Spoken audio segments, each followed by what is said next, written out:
Todas e todos vocês, coisa fofa. Mais um livro vestibular para você, sobretudo para quem vai querer, talvez, se não me engano, o EL, belezinha.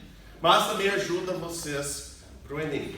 Como eu falei, toda obra abordada em vestibular dá para encaixar nas temáticas do Enem, sobretudo no que diz respeito à literatura contemporânea. É o que, inclusive, é o que nós vamos cair agora. Moacir Scliar. O senhor nunca ouviu falar? Você ouviu falar de uma forma ou de outra por tabela, enfim, de alguma forma. Uma ressalva, eu adoraria que vocês prestassem atenção, tipo, nesse instante, a respeito da própria literatura. Eu não lembro quando eu estava pensando, eu estava andando na rua e pensando sobre literatura. Coisa de doido, escutando música e pensando sobre literatura. E um pouco emputecido, vamos dizer assim. Por quê, professor? Você sabe o que é ferramenta, né? Você sabe o que é uma ferramenta, certo? Beleza. Ferramenta, se nós pegarmos e analisarmos, é um utensílio.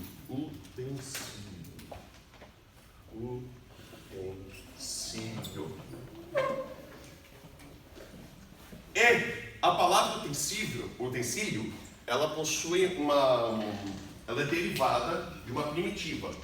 Ou seja, tem uma palavra menor que tem um significado próximo. Útil. Qual que é o problema, cara? A gente pega a literatura e vê de uma forma. Para que serve? Assim como a língua portuguesa. Para que eu estou aprendendo esse troço? Para que eu vou usar? Talvez esse seja o problema. De eu querer sempre dar utilidade às coisas e classificar como útil e inútil. Aquilo que não serve como ferramenta para qualquer coisa, eu jogo na caixa de inútil, jogo no lixo. Logo, eu só vou ficar com aquilo que vai me causar alguma coisa positiva, vai me proporcionar algum resultado. Ok, isso não é uma visão errada. Tem um monte de gente que leva assim, só que tem um porém. A partir do momento que você faz isso, não sei se você para realizar, você acaba de perder a oportunidade de entrar em contato com coisas maravilhosas. Coisas maravilhosas que muitas vezes você vira e fala, eu não gosto. Mas você nem se permitiu a tentativa do gostou não. Por quê? Porque é inútil. Porque não vai me ajudar em nada. Porque eu separo enquanto uma ferramenta. E desculpa falar, sendo realista, você é uma ferramenta. Se você não provar a sua utilidade, você é um ser inútil. Tal qual aquela disciplina ou matéria que você julga inútil. É um ser altamente descartável. Professor, então a literatura, afinal, é útil ou inútil? Não é o mérito de ser útil ou inútil que vai me levar a algum lugar. Não sei se percebeu, mas ela pode te proporcionar prazeres, ela pode te proporcionar um momento de calma, um momento de alegria, de momento de reflexão. Você vai pegar e falar, professor, o que tem a ver fofoca a calça com crônica? Tudo! Por quê? A permissão de você ler a crônica, você precisa permitir sentir. Senão você vai ler o texto e falar, que bosta. Por quê? Porque crônica vai criar uma história, por exemplo, do professor que entra na sala e dos colegas que estão conversando. Ele vai escrever uma página da história dos colegas que estão conversando. Uma crônica do cotidiano. Crônicas são coisas do cotidiano, vem do Cronos Tempo, era publicado no jornal. E a obra que vocês vão ver hoje, ela é fantástica. Ontem à noite eu sentei e falei, vamos ler esse troço. Como é crônica, é muito rápido. Eu não vou antecipar porque é muito da hora. Não posso antecipar. Mas saca só, começa um pouquinho diferente. A infância é fundamental e sempre bom começo para qualquer escritor contar a sua história. Ok? Uma citação. Por esse momento reflexivo importante. Usamos a imaginação para completar as lacunas da vida, prover explicações para coisas que não entendemos e traçar os caminhos, entender o passado.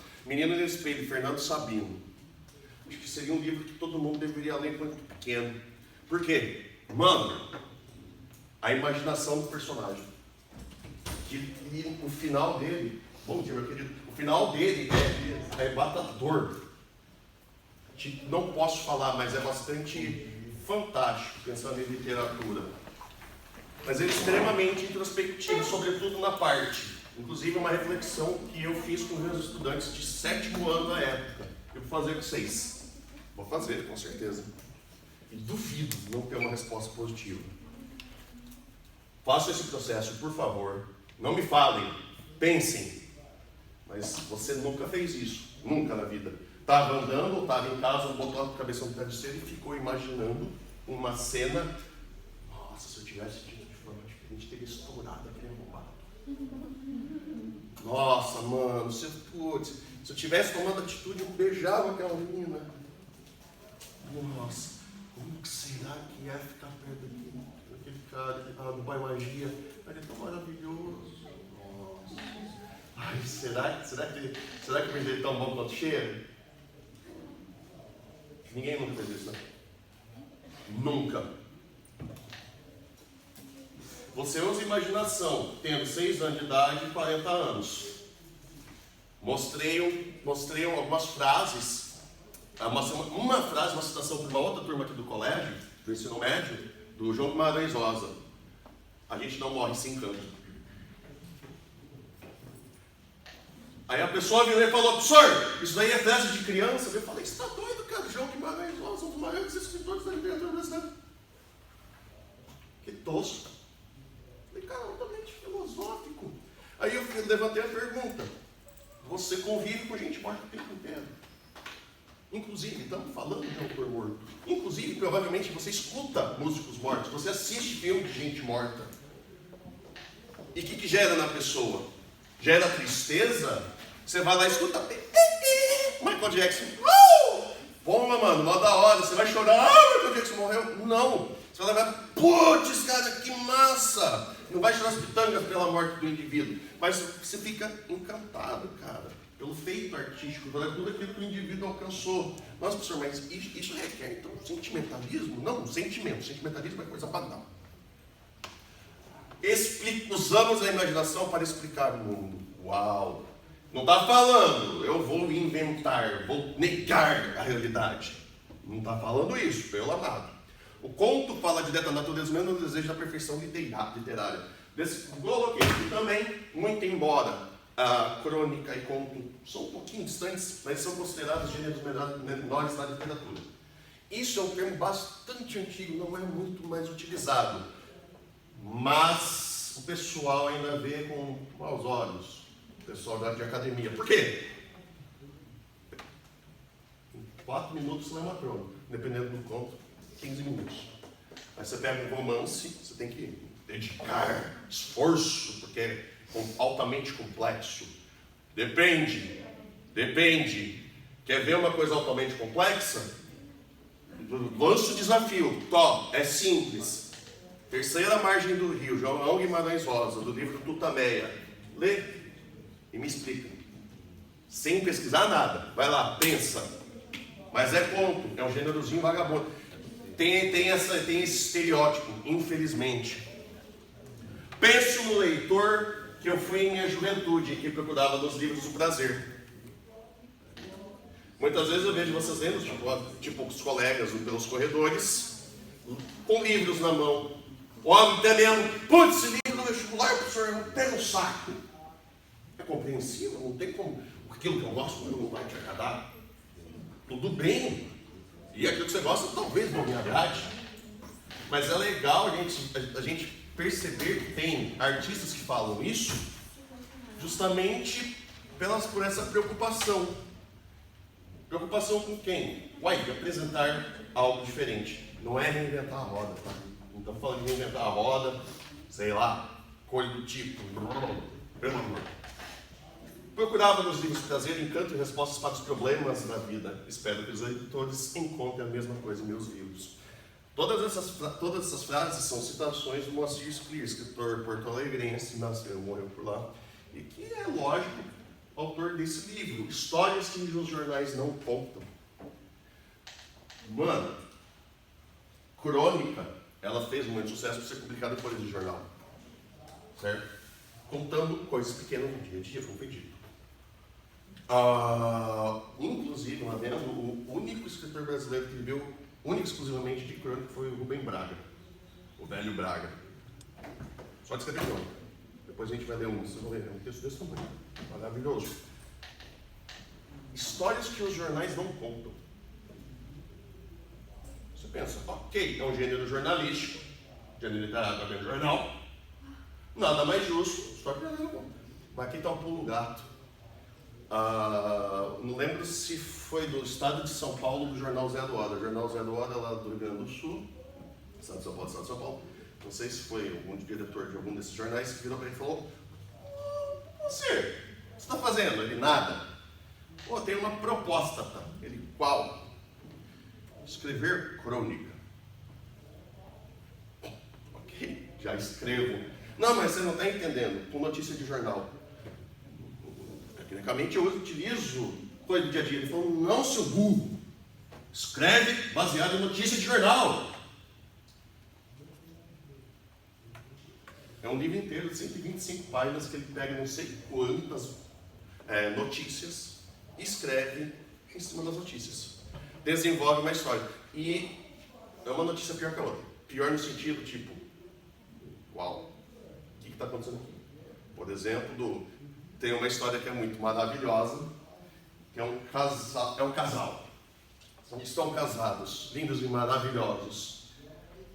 E estão vocês entenderem, procuram um aplicativo, um programa, aplicativo, etc., na internet, de parceiros, de encontro de namoro.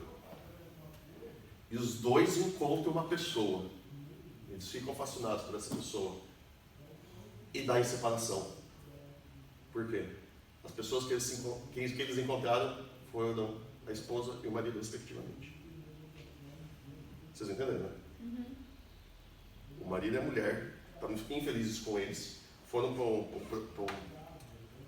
um aplicativo, etc., de namoro, e se encontraram, se apaixonaram e descobriram que eram um ou outro. E aí eles escrevem essa história. Uma página. É muito show de bola. Da morta, da mulher lá ai, caramba, essa foi muito boa, cara. Uma inglesa. Uma inglesa, eu acho, é de Nova Delhi para na Inglaterra, nos Estados Unidos. Ela estava na classe econômica, morreu. Aí ela foi colocar, tiraram o corpo dela e colocaram na classe executiva, dos ricos. Aí o cara acordou e viu uma morte do lado, com a família velando ela do lado dele. É uma notícia. É uma notícia. Inclusive tem a data. Aí ele cria uma história em cima. Maravilhoso. Esse é o espírito da crônica. O negócio acontece e eu escrevo em cima. Certo? E ele, quem é, cara? Tudo isso, velho. Parte da literatura contemporânea. Então você pega ali, ó, de 45 até cá. Vamos jogar no balaio, literatura contemporânea. Isso cai, sordo, no Enem? Também. Crônica sempre cai. Parte legal, você vai ter um trechinho. Você lê. Aí você que vai ter que ter o talento. Como decodificar? Decodificar em que sentido? Tá falando o quê? Sacou? Como nós vamos ver depois mais pra frente, existem alguns eixos temáticos a respeito da crônica. Alguns. Não é tipo só crônica literária, é crônica jornalística. Escrita direta, isso é característica, tipo, de muitos cronistas. Por quê? Veja bem, velho, não tem um jornal aqui, mas você pega e abre o jornal, você tem um espaço curto. Você não pode dedicar muito tempo. Você não está escrevendo uma narrativa gigantesca, não dá espaço, velho. Você tem que ser, curto e grosso, incisivo, ligeiro. Você tem que atingir seu objetivo logo, porque não há espaço, certo? Parte legal dele também, que você, independentemente de que crônica que seja, ironia. Esse cara adora ironia, né? Esse cara adora ironia. Haja vista os temas que eu acabei de passar para vocês. E se você vai dentro, você vai engolindo uma crônica atrás da outra, você não vê o tempo passar. Lógico, dá um soninho, porque leitura no computador é um saco. Mas é envolvente. O texto, apesar de se mostrar simples, permite diversas interpretações. Aqui está o pulo do gato. Cada um de vocês tem uma bagagem, cada um de vocês tem uma experiência, cada um de vocês tem um repertório. E logo, cada um de vocês vê de forma diferente o que está ao seu redor.